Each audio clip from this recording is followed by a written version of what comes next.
अस्सलाम वालेकुम दोस्तों। आज का दौर फितनों से भरा पड़ा है।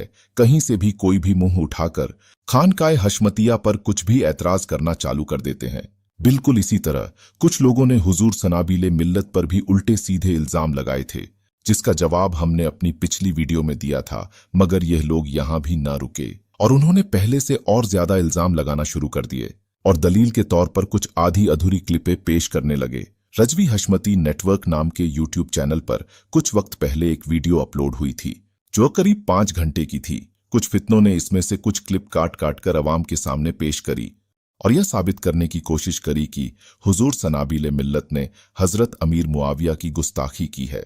दरअसल असली मसला यह है, कुछ वक्त पहले अजमेर शरीफ में कुछ लोगों ने नारेबाजी की थी। वो वीडियो भी आप देख लीजिए।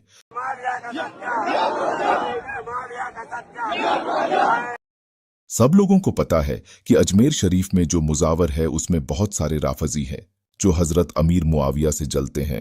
ये पता होने के बावजूद कुछ लोगों ने अमीर मुआविया का सदका या ख्वाजा नारा लगाया। इन लोगों का असली मकसद क्या था? क्या ये सच में हजरत अमीर मुआविया के नाम का सदका मांग रहे थे? आप हजरत बखूबी जानते हैं कि किसी का सदका मांगा जाता है तो इस तरह चिल्लाकर नहीं बल्कि हाथ उठाकर दुआ के जरिए मांगा जाता है।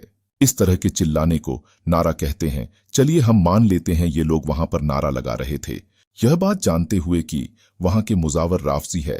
अगर कोई शख्स करबला शरीफ या नजफ शरीफ में जाकर इमाम अली मकाम के रोजे के सामने या मौला अली के रोजे के सामने यह नारा लगाए, हजरत अमीर मुआविया का सदका, तो आप हजरात जरूर जानते हैं कि वहां पर भी राफजी है। इस नारा लगाने की वजह से वहां पर झगड़ा शुरू हो जाएगा और यह उनकी बारगाह की बेअदबी है। बिल्कुल इसी तरह सब कुछ जानते हुए भी इन लोगों ने यहां पर नारा लगाया झगड़ा करने के लिए, और इस नारे लगाने के बाद वहां झगड़ा भी हुआ था।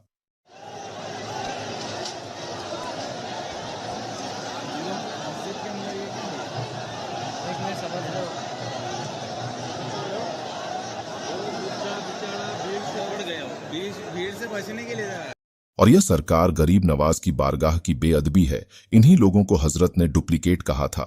असल में इनका मकसद झगड़ा करना है और उन्हीं झगड़ा करने वाले लोगों में से कुछ ने हजरत के इस जुमले पर कहा कि इन्होंने हजरत अमीर मुआविया के नारे को डुप्लीकेट कहा। अब हकीकत तो आप जान चुके हैं कि किसे डुप्लीकेट कहा है। इसके आगे कुछ लोगों ने एतराज करा कि हुजूर सनाबिले मिल्लत ने हजरत अमीर मुआविया के नारे को यजीद की चड्डी और शिमर के पजामे से तशबीह दी। अब असली क्लिप आप खुद सुनिए। सदका मांगने वालों, जाओ मदरसों में और दुआ करो यजीद की चड्डी मिल जाए, शिमर का पजामा मिल जाए। जैसा कि आपने सुना, हजरत ने शुरू में कहा सदका मांगने वालों।